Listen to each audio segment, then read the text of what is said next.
पता नहीं। सांस नहीं आ रही है? उस दफा भी सांस नहीं आ रही थी, लेकिन अचानक आने लगी, याद है ना? अगर मर गए हैं तो मुझे रात नींद नहीं आएगी, डर लगता है। शायद मर ही गए हों, क्या पता। अगर डर रही हो बाहर चली जाओ। जिंदा है? हाँ, अभी जिंदा है।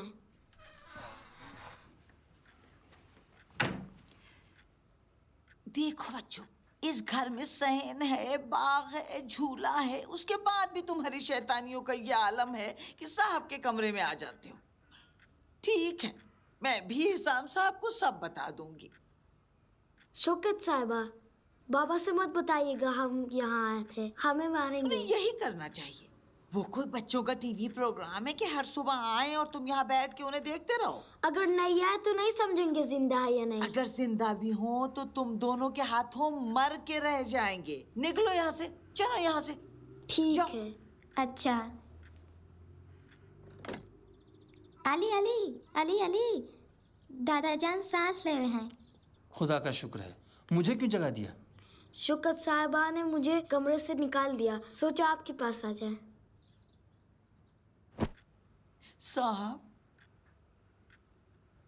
साहब,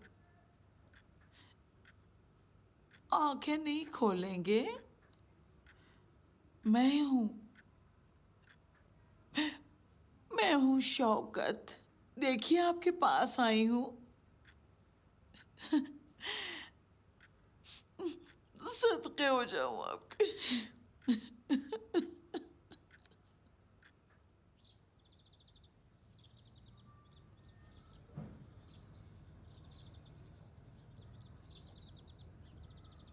सलाम अलैकुम। वालेकुम सलाम। जल्दी उठ गए। सुबह तक करवटें बदलता रहा, नींद ही नहीं आई, परेशान हूँ। साहब सांस ले रहे हैं लेकिन हिलते जुलते नहीं। पता नहीं क्या होगा। सुबह के करीब इतना आजिज हो गया कि सोचा अब जो किस्मत में होगा वही होगा।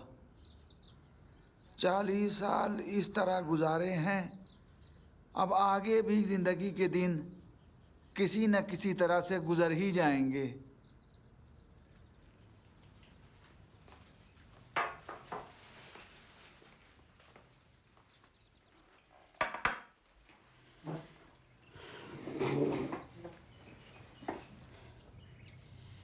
हमें किसी और तरह जीना नहीं आता।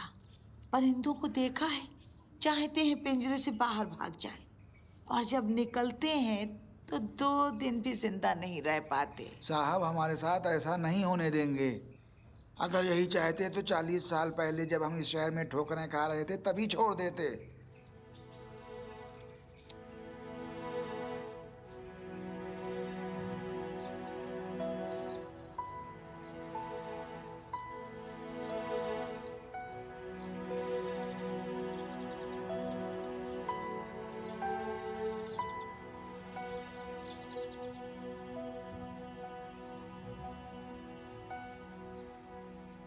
हुक्म दिया गया है कि नाश्ते की मेज बाहर लगाई जाए। फेंक बहाव तो इतना है कि पूछो मत। शुक्रिया के तो लफ्ज मुंह से नहीं निकलते। शुक्रिया अदा करना कैसा, सिर्फ हुक्म देते रहते हैं। शौकत ये खरीद लाओ, शौकत वो खरीद लाओ, लेकिन अपनी जेब में जरा हाथ नहीं डालते कि इस बोझ ढोने वाले को भी 2 पैसे दे दें जो इनकी गुलामी कर रहा है।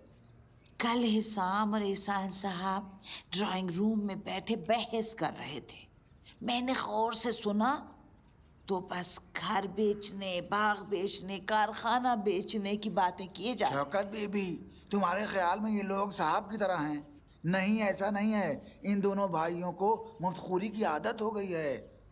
ताक में बैठे हुए हैं कि साहब जैसे ही मरें, ये लोग उनके मरते ही मिनटों में ये सब कुछ बेच बाज कर यहाँ से चलते बने। हमारा क्या होगा फिर? हम कहाँ जाएंगे? पता नहीं क्या होगा। इसी फिक्र में तो मेरी भी नींद और भूख उड़ गई है। साहब को तो ऐसी बीमारी लगी है कि पीछा ही नहीं छोड़ती। कहीं वसीयतनामे में अगर हमारा जिक्र न कर सके हों तो क्या होगा? उस वक्त क्या होगा? हमारे साथ ये लोग क्या सुलूक करेंगे? नहीं पता, ये लोग तो कुछ भी कर सकते हैं। जब अपनों पर रहम नहीं करते तो हम तो गैर हैं।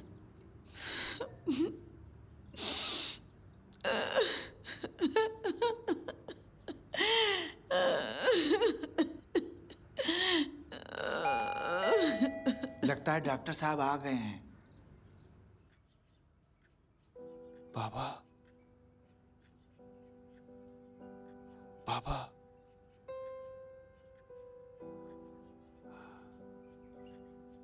बाबा,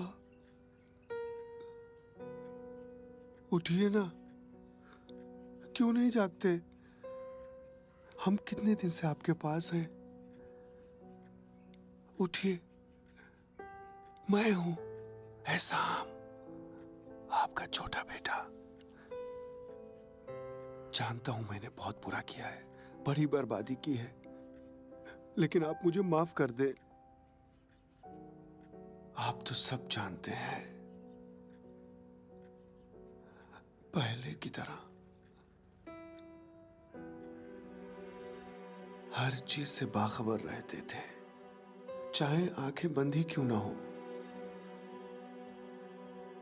2 महीने से नशा छोड़ चुका हूं, मुझे आपकी मदद चाहिए। क्या कर रहे हो तुम? बाबा से बात कर रहा हूं। हिसाम, बाबा कुछ महसूस नहीं कर रहे। जो आदमी इस हालत में होता है वो कुछ भी नहीं सुन पाता है। कल रात मैंने ख्वाब में देखा, कह रहे थे कि सब कुछ सुनते हैं, सब जानते हैं, ये भी जानते हैं कि तुमने अभी तक अली से मेल नहीं किया है। कह रहे थे कि तुम लोगों से बहुत नाराज हैं, इससे बहुत खुश हैं कि मैं नशा छोड़ रहा हूं। हिसाम, बाहर चलो, डॉक्टर बाबा का मुआयना करने आ रहे हैं। उस डॉक्टर को कुछ नहीं आता और बदतर कर रहा है। बाबा की जान लेकर रहेगा वो। बेकार की बातें मत करो, बाबा की हालत खराब है। डॉक्टर समान बहुत अच्छे डॉक्टर हैं। तो फिर उनको ठीक क्यों नहीं करता? उन्हें इस कैफियत से निजात क्यों नहीं देता? बस करो हिसाम, बहुत हो गया। मैं चुप नहीं रहूंगा, मुझे बाबा की जिंदगी चाहिए। उस डॉक्टर को कुछ नहीं आता, बस पैसे चाहिए उसे। तुम बड़े भाई हो, तुम काफी समझदार भी हो, तो फिर कुछ करते क्यों नहीं? मैं बाबा, बाबा उठिए, खुदा के लिए उठ जाइए। बाबा जागिए, देखिए देखिए, मैं पागल हो जाऊंगा। बाबा, बाबा उठ जाइए। बस करो, दीवाना कर दिया मुझे तुमने, थका दिया मुझे। बाबा, चलो बाहर, चलो बाहर। अस्सलाम वालेकुम। वालेकुम अस्सलाम। आप देखिए इन्हें।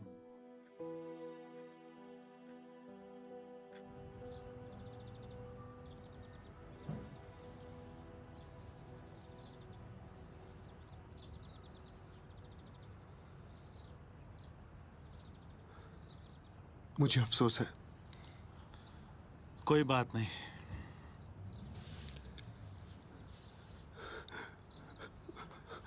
बचपन में कितनी बार इस सीढ़ी से ऊपर गया और दसियों बार नीचे आया, गिरा, कुछ भी नहीं हुआ। लेकिन बाबा एक बार गए और गलत हो गई। तुम्हें यकीन है कि ये डॉक्टर अच्छा है? बाबा के सर में ट्यूमर था, उसके फटने की वजह से ये हालत हुई है। सीढ़ियों से गिरने की वजह से नहीं हुई है।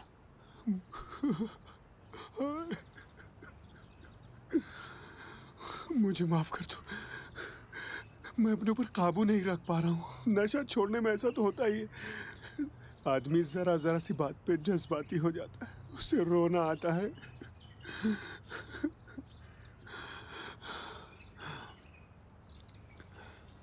शुक्रिया डॉक्टर साहब। कोई उम्मीद है? बिल्कुल खुल कर बता दूं? जी बिल्कुल खुल के बताएं, 2 हफ्ते से यूं ही चक्कर दे रहे हैं। हिसाम, ये कैसी बातें कर रहे हो? माफ कीजिएगा डॉक्टर साहब। तिब्बी लिहाज से आपके वालिद मर चुके हैं। उनका जिस्म और तमाम अलामतें बता रही हैं कि उन्हें 2 हफ्ते पहले मर जाना चाहिए था। हकीकतन वो एक मुर्दा है जो सांस ले रहा है। मुर्दा? मुर्दा जो सांस ले रहा है? आप सांस ले रहे हुए आदमी को मुर्दा कह रहे हैं? ये कैसी बेवकूफी की बातें हैं? मेरे बाप अभी जिंदा हैं, वो सांस ले रहे हैं। चुप रहो हिसाम। मेडिकल साइंस में ये बिल्कुल इस्तिस्नाई केस है। तिब्बी लिहाज से वो यकीनन मर चुके हैं, लेकिन जिंदा हैं। कैसे, इसका जवाब हमारे पास नहीं। मेडिकल साइंस के पास इसका जवाब नहीं। हमें क्या करना चाहिए? पता नहीं, शायद हमें इंतज़ार करना पड़े। इंतजार, इंतजार शिफा का या मौत का?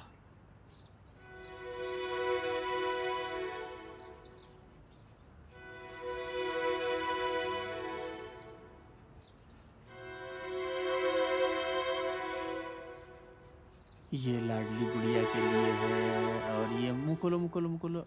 हाँ, शाबाश शाबाश।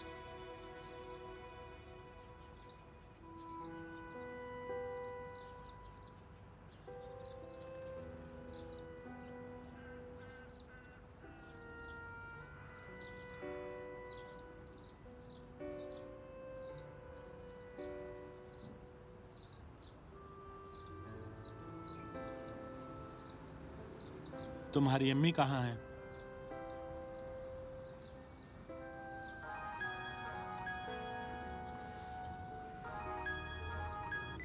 हेलो, कुछ पता है कहाँ हो?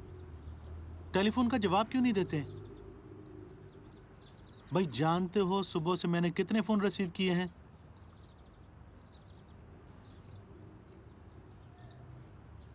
अच्छा छोड़ो, ये बताओ उसका कुछ पता चला? अब बताओ मैं कहां सर टकराऊं? खुद ही बताओ क्या करूं? तुम चाहते हो कि मुझे हथकड़ी लगाकर ले जाएं? तब राजी होगे? पहले की तरह तुम्हें इससे मतलब नहीं होना चाहिए। तुम जाकर सिर्फ उसे ढूंढो। तुम्हारे ख्याल में मैं यहां कितने दिन छुपा रह सकता हूं? ठीक है ठीक है, खुदा हाफिज।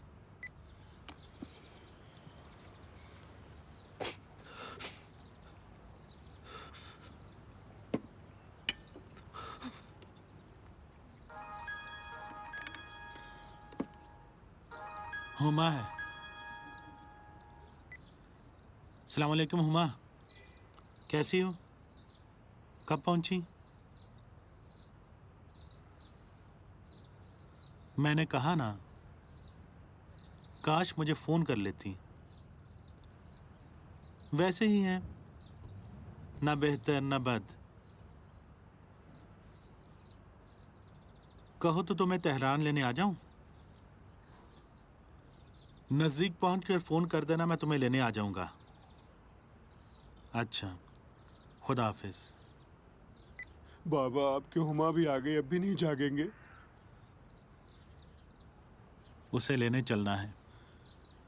हाय हाय हाय। कहाँ? हम अली के साथ जा रहे हैं। कोई जरूरत नहीं है, बैठ के नाश्ता करो चुपचाप। बाबा मैं थोड़ी देर के लिए कारखाने जाना चाहता हूँ। ठीक है जाओ।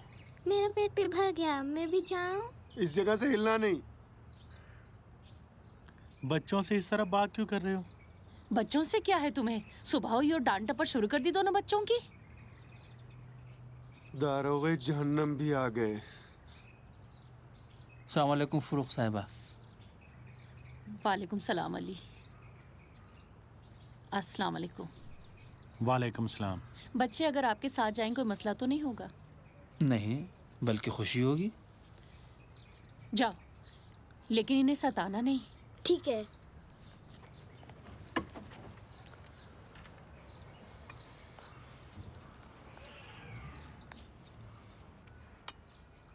काले कपड़े पहन रखे हैं।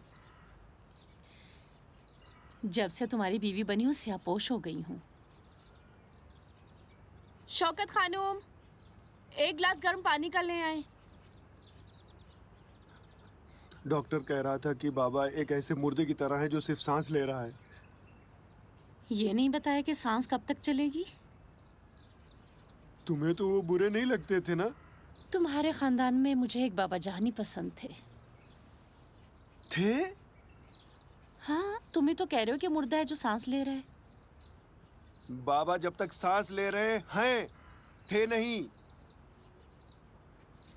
मुबारक हो, तुम्हारी हुमा भी आ रही हैं। मेरा हाथ कांप रहा है। वाह, नफरत होने लगती है मुझे।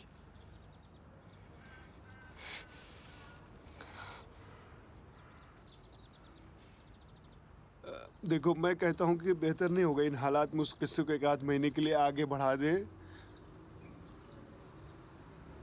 मेरा और बच्चों का पासपोर्ट तैयार है। 1 महीने पहले भी कहा था और आखिरी बार फिर कह रही हूँ, अगर आ सकते हो तो आ जाओ, वरना एक दिन देखोगे ना मैं हूं ना बच्चे।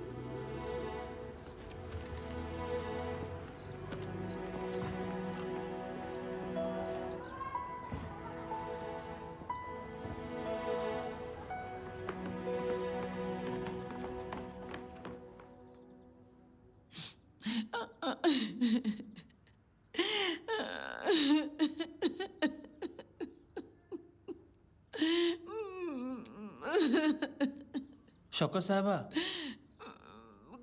कुछ नहीं हुआ है बेटा, कुछ नहीं। क्या हो गया?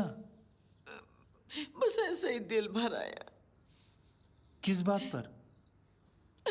अपनी हालत पे, जिंदगी पे, शौकत की वजह से। कोई बात हो गई है? नहीं, बस यूं ही। शौकत साहबा, आप मेरी माँ की जगह हैं। आपने मुझे बड़ा किया है। मुझे बताइए किस लिए इतनी परेशान है? डरती हूँ अली बेटा। मेरा और शौकत का साहब के अलावा कोई नहीं है। छोटे थे तो उन्होंने हाथ पकड़ा और इस बाग में ले आए। हमारे लिए बाप बन गए, माँ बन गए, हमारे लिए सब कुछ वही थे। तुम्हारे बाप और चचा हमें इस घर का नौकर समझते हैं। अगर साहब नहीं होंगे तो हम भी नहीं होंगे। हमें अपना बोरिया बिस्तर बांध के जाना होगा, जाना ही पड़ेगा। हम इस घर में रह रहे, हमने जिंदगी गुजारी है, न कहीं काट छाट की, न कुछ जमा किया। इस वक्त भी हमारे पास कुछ नहीं है, कुछ भी नहीं। शौकत साहबा, आप 40 साल तक दादा जान के साथ रही हैं, तो क्या अभी तक उन्हें नहीं पहचाना?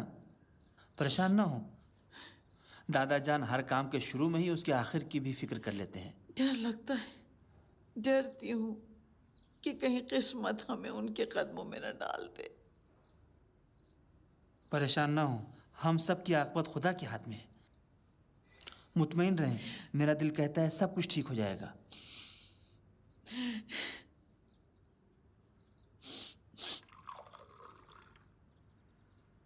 ये लीजिए।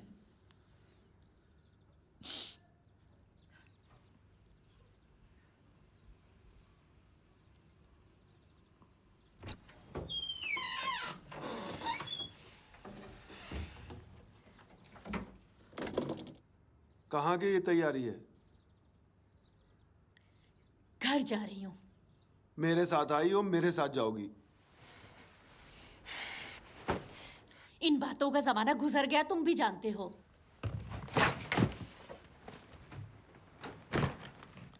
अब क्या हो गया? बहुत बर्दाश्त कर लिया, बहुत हो चुका। अब तुम्हारा अपना और इस जिंदगी का बोझ नहीं उठा सकती। तुम तो यहाँ बैठे हो, या हाथ कांपता है या आंसू बहते हैं या बेहाल रहते हो।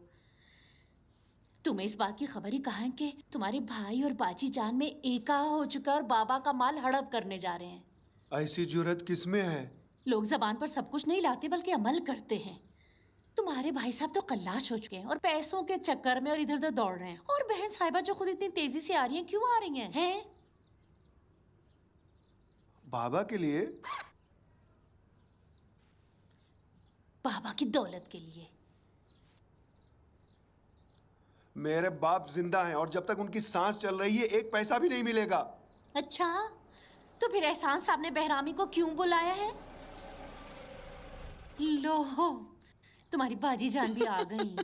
बाबा जान, बाबा जान, आप पर कुर्बान हो जाऊं बाबा जान। बाद में फोन करूंगा, अभी बात नहीं कर सकता। काश आपकी बला मुझे लग जाती बाबा जान। वो सूटकेस उठा लाओ। एहसान, बाबा को क्या हो भाई गया? इतनी एहसान? परेशान ना हो, इतना ना रो, अंदर चलो।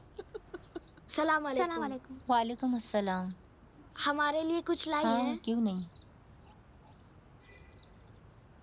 अस्सलाम वालेकुम अली। वालेकुम अस्सलाम। खुश आमदेद।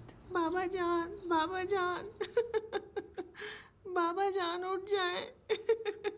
मैं सदके जाऊं बाबा जान आपके।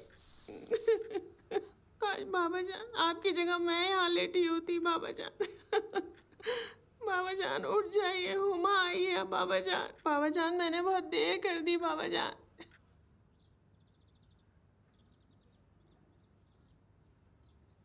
बहरामी साहब आए हैं। उनसे कह दो अभी आते हैं। ठीक है। बहरामी को क्यों बुला लिया? भाई हम लोगों का मामला कुछ वाज़ेह होना चाहिए। कौन सा मामला वाज़ेह होना चाहिए? देखो एहसान, बाबा जिंदा हैं। उन्होंने खुद मुझे ख्वाब में बताया था वो वापस आएंगे। हिसाम बदबख्त, तू 40 साल का हो गया है, अभी तक अहमकों की तरह बातें करता है। बाबा जान काश मैं आपकी जगह लेटी होती। उठ जाइए बाबा जान, उठ जाइए। बहरामी आ गए हैं। बहरामी कौन है? बाबा जान के वकील। बाबा के वकील?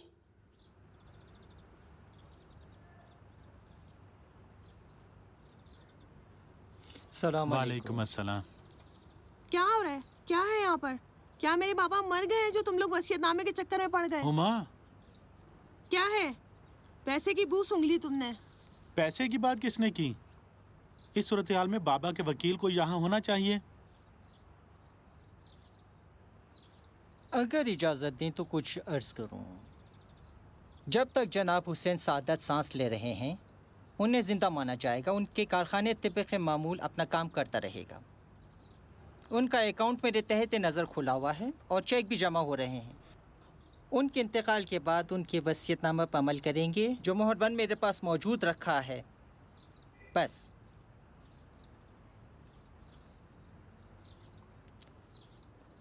खुदा हाफिज़।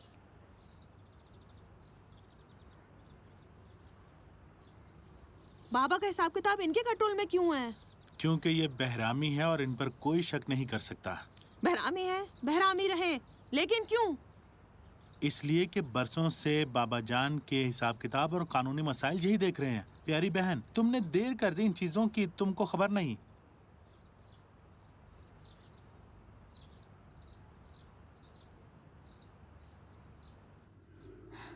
हमारे जाने के 5 सालों में जब भी उन्हें मैं फ़ोन करती थी कहते थे तुम आ जाओ यहाँ।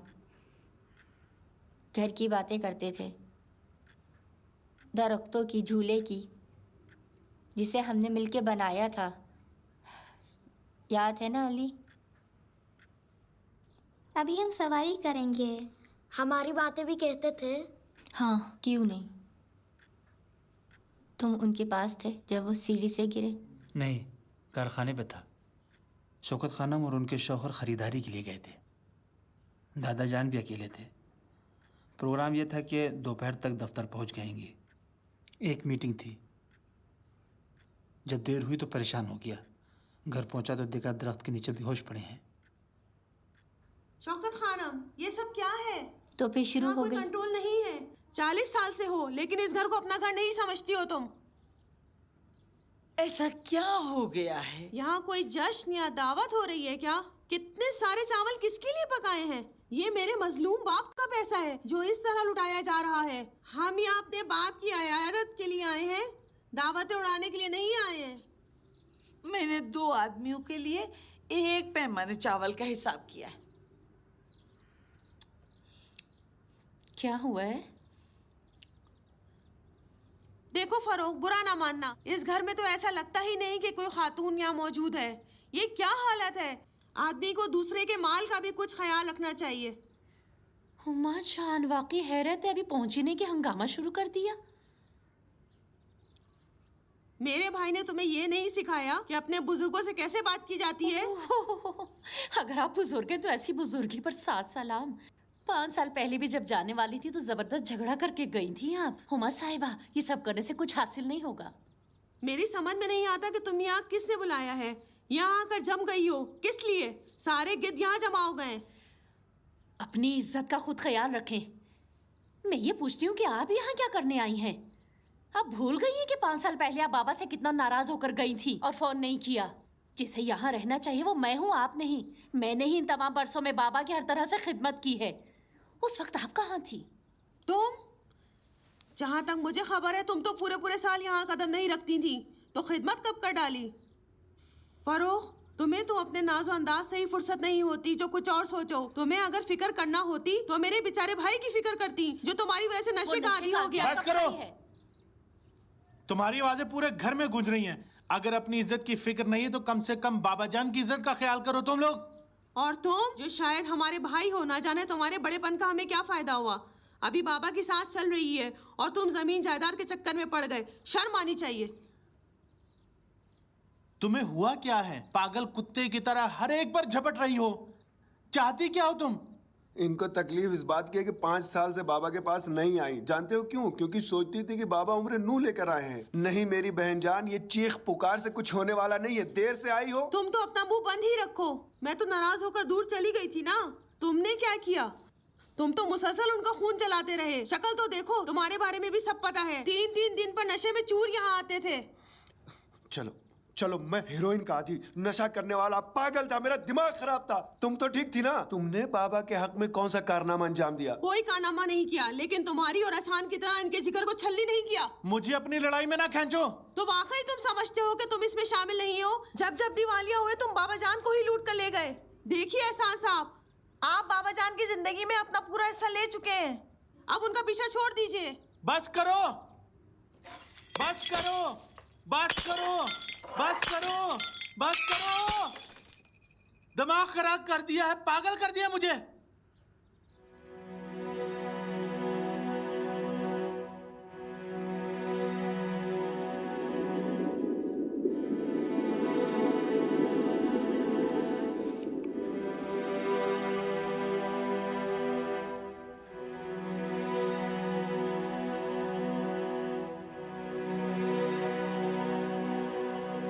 मैं अगर आगा जान की जगह होती तो मेरी सांस रुक गई होगी। दादा जान के हर काम की एक वजह होती है। इतनी कोशिश, मौत से इतना लड़ना किस लिए? पता नहीं, लेकिन कोई वजह जरूर है।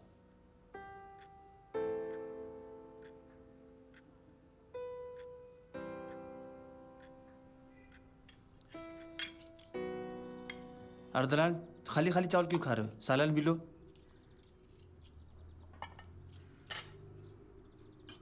और ये प्यारी अल्नाज का खाना। अरे सालन तो डाल दें।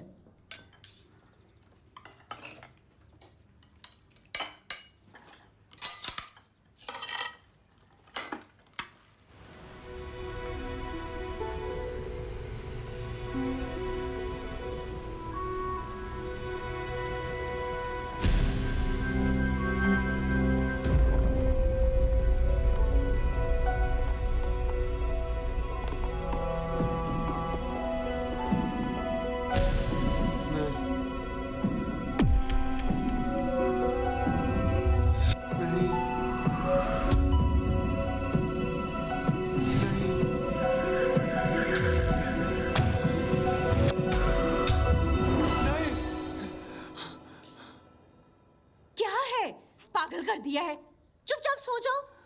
अम्मी, सो जाओ, सो जाओ, कुछ नहीं है।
साथ क्या कर लिया? जिंदा है? कमीने, हमारी मुश्किलात कम है ना, तुम और इजाफा करो। हाँ, मैं कमीना हूँ, कमीना हूँ मैं। जानते हो क्यों?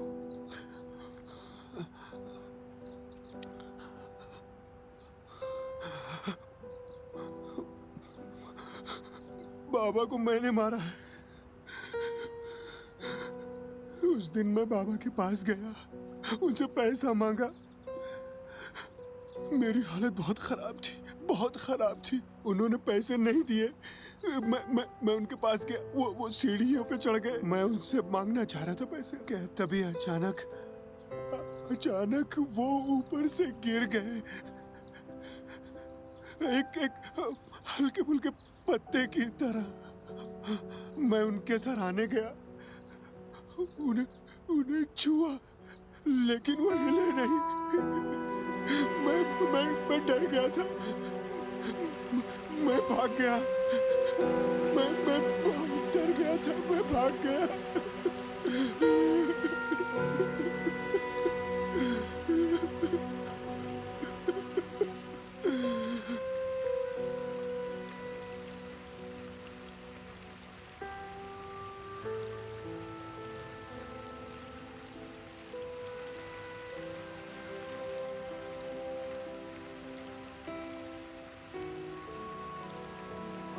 मुझे उस पे तरस आ रहा है। बेचारा हिसाम काफी दिनों से परेशान है, तड़प रहा है, खुद को पीटता है, रोता है।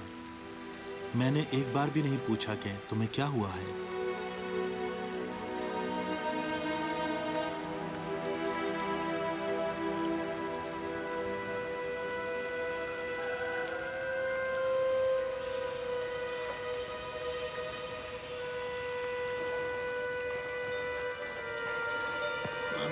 मेरी प्यारी, मेरी बच्ची, माशाल्लाह, माशाल्लाह।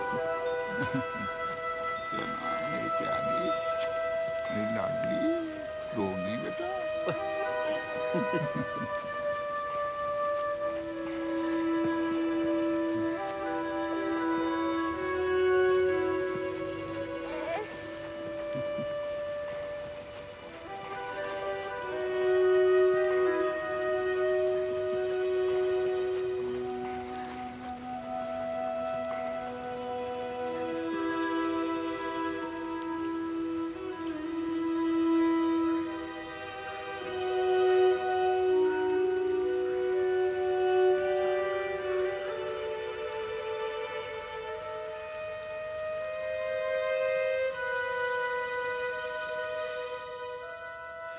सारा मसला हल हो गया बड़े मियाँ।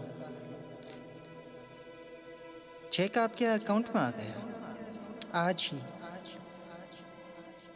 खूब डटे रहे, हमेशा की तरह अपने कौल पर डटे रहे, कौल से पीछे नहीं हटे।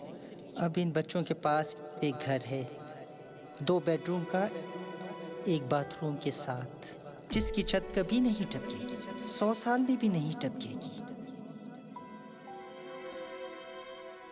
सब कुछ ठीक हो गया। क्या कहने बड़े मियाँ, क्या कहने।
दादाजान मर गए।